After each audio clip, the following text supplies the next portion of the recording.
Hello everybody and welcome to Working Title Productions. My name's Ben, his name is Ed. We're bringing you another review. Last time. We are, because we're filming these in the one day. We saw 2 movies in one day. The first was Moana. If you haven't seen that yet, we'd highly recommend you go check out our review and then also go see the movie probably. Spoilers. But today, for you, same day for us, we're actually talking about a very different movie. Today we are talking about La La Land, our second musical in a row, our second beautifully shot movie in a row, and the second movie in a row where we are wearing these clothes. Ed, do you want to kick us off? Do you want to talk about La La Land for me, please? Damn, La La Land is a movie. That's really good. I don't know where I was going with that. Do you want me to There's something about it that is absolutely fantastic. So I was really looking forward to it because I really like Whiplash. Whiplash was my favourite movie of 2013. That's saying something because Birdman also came out in 2013, and I really liked Birdman as well. 13? 14? 13 or 14? Who? I think it might have been 14. Because I remember not liking 2013 that much. While you look that up, I will say, this film is excellent from start to finish. This is an amazing film. To put the foot straight on the gas, I'm just going to go out and say this is old school Hollywood and this is old school quality filmmaking right here. This film is so much fun. We saw it in a theatre packed with old people. But that said, there is really something here for everyone because your 2 lead actors, Ryan Gosling and Emma Stone, they do a phenomenal job. They just carry this entire movie on their backs, and there really is this wonderful chemistry between them. They have actually been in movies together before. The first one that comes to my mind is like my favourite comedy, Crazy Stupid Love, which they were in. But in this, it's just on an entirely new level, you know. Just from the way they hold each other and the way their noses rub against each other, it just feels so natural. They never have to overplay anything because you totally buy into their chemistry. It's a beautiful thing to see. And then on top of that, you've got the amazing cinematography, the amazing direction, and it's just a good story in general. There's really, I want to say faultless. I'm really struggling to find another fault, just like Moana we saw before this. Pacing. This movie feels feels really, definitely. really long. Thank you for reminding me. I was getting caught up in excitement. I absolutely loved this. I purposely didn't watch any trailers for it because I was like, favorite movie of 2 years ago, and he's got a new movie now. So it was 2014. Yeah, it was 2014. Yes. And I was just like, I was like, I'm so ready. And so for the first hour, I just sat there just like this.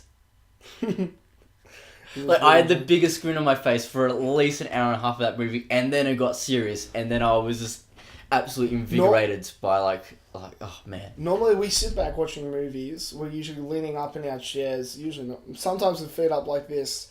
This movie, Ed's he's really leaning forward the whole time he's watching it. I could see you were sucked in. You were having the best time. It was so good. I had so much fun with this movie. Even from from the opening dance number that just perfectly sets the stage for it. It's goodness. Ridiculous and silly, and there's no reason for it to be in there. There's no storyline reason for this to be a musical, but it all works incredibly. It just jumps. It's so cool. It jumps from drama, even almost to melodrama, to straight up full on musical. But both sides, they're complete polar opposites, but they fit like opposite sides of a coin in this movie. They just work so well together. I'm sorry, I interrupted you, but that's I have to say that. Keep going. And the music is perfectly integrated with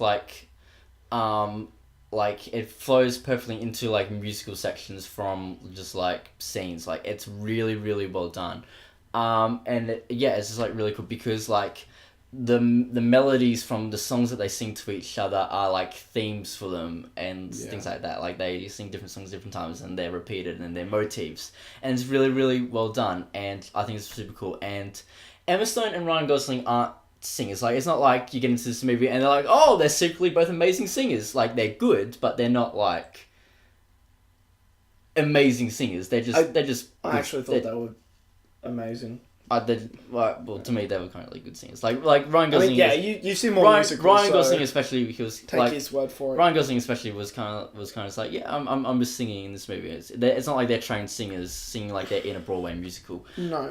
But they bring their best. Yeah, exactly. It's not like that. I'm not saying they're shabby. I'm just saying don't go in expecting they're gonna be singing like they do on Broadway, or on the West End or anything like that. No. But that being said, that almost works in the movie because neither of their characters are singers. It works really, really well, and I think it's really cool. Yeah, do you want to say something quickly? Because I've got way more things to say. The pacing is definitely off. Like, considering we saw this in Moana back to back, so while it's not normally a fair comparison, it works in this context. Moana is like, what, 20 minutes shorter, maybe more? Moana is a considerably shorter movie.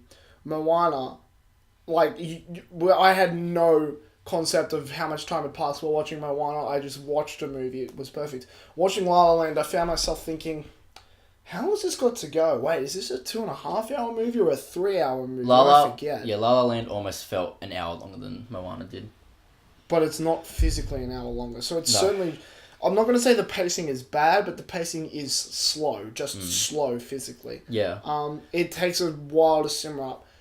Once it has, it's truly excellent. There's so much to enjoy about this movie. You're right. Things just come up and then they turn into motifs, and then motifs are turned into themes, and themes are mashed with songs, and it just all ties together so beautifully. It's so good. It's excellent. Shout out to not J. Jonah Jameson. What's the actor's name? J.K. Simmons. J.K. Simmons. Thank you. Oh my gosh, the Whiplash references in this movie. Just a moment. Yeah, I don't want to ruin them. So J.K. Simmons is the main one, but then there's something else in there that I won't spoil for Whiplash fans because it's really cool once it comes out. Well, no, because I leaned across and said it to you. I was like, okay, yeah. that was me when the other Whiplash. I love that there's a line of dialogue repeated from Whiplash. Jazz is dying. Clearly, this director loves jazz. Like, this guy has a serious passion for jazz. And Ryan Gosling kind of vicariously lives that out, doesn't he? You see that in his character.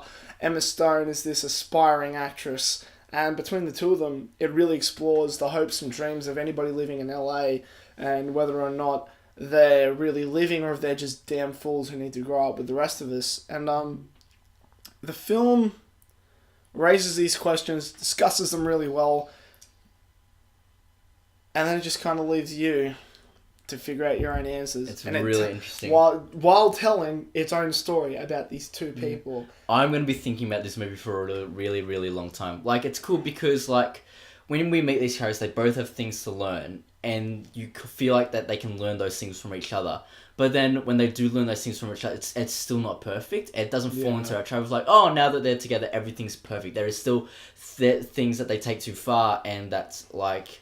that are pitfalls for them personally and professionally, and it's just absolutely like fantastic to see because like it's almost like they've learnt too much from each other, and it's just really, really cool. Also, the anachronisms in this movie are the best. Like, because like when we meet Emma Stone, she's supposed to be like this like forward-thinking actress. She's always looking towards the future. She's like progressive, and so even though it's set in the 70s, she drives a Prius, and she has an iPhone, and she uses a tablet to take cafe orders. Like, it's so cool like how it's worked. While Ryan does all of his stuff, he's like old school. He has a record player, he drives an old convertible. Like, it's just so cool. And then those sort of things start to switch with each other as well once they like start to know each other. It's it works really well. It's so good. Goodness, I can't even remember what I was going to say. I got so caught up in what you said. There's so many things to enjoy about this movie. It's fun. Yeah, basically what it comes down to it's ridiculously well made with like just this awesome like heartwarming story, and just like you can feel the care and the love that everybody working on this film had for it, because like the film oozes that passion and that love and that care, whether it be, you know, for the themes they're exploring in this movie, whether it be for the film industry in general. Just if you're like someone who misses old school Hollywood movies, you're going to love this. If you're a film buff who's in love with the industry, you're going to love this. If you're a musical fan, you're going to love this. If you're just someone looking for a movie to see and you've already seen Star Wars, you're going to love this. Everyone's going to love this. Anyone who does it is just someone who dislikes music. Really, I think that's the only thing I can think of for that. We discussed the pacing. I don't know that there is another serious flaw with this movie. No, not really. Yeah, it truly is excellent. It's really good stuff. So yeah, it's been a wonderful day for us. We went from the freezing cold cinemas to the boiling hot recording room, but it doesn't matter. Today's been a wonderful day for us. These movies. Just as Moana was, so is La La Land, a truly excellent movie. And I highly, highly recommend you go see this film as well. These two movies have just seriously bolstered up 2016 as a movie roster. Like, suddenly, my top 10 movie list is looking like a real top 10 movie list that could compete with lists from other God years. damn it, Kylo! Every time. So 2016 ends with a bang. We hope that it's put a smile on your face before it's all said and done. If you've enjoyed this video, we'd really appreciate if you'd subscribe. Let us know. Have you seen La La Land? If you have, comment or tweet to us at Edward Nowak, at BenjWaters01. We'd love to know what you thought. You can like the video if you want to as well, I suppose. I'm not really sure that it affects the YouTube algorithm at all. We have a Facebook page you can check out if you're interested in all that stuff as well. Facebook.com/Working Title YouTube. Thank you so much, guys, for all of your viewership. This wraps up Working Title Productions movie talk segments for the year. I believe it wraps up the entire channel for the year as well. I mean, it was already wrapped up. Oh, yeah. Whoops. Thank you so much. Welcome to 2017! Yeah! But I've got to say something. I've got to say thank you so much for all of you who've been watching us over the course of this first year. We've thoroughly enjoyed it. We'll be back for more, and we hope you will be too. So, until next time, guys, have a good one.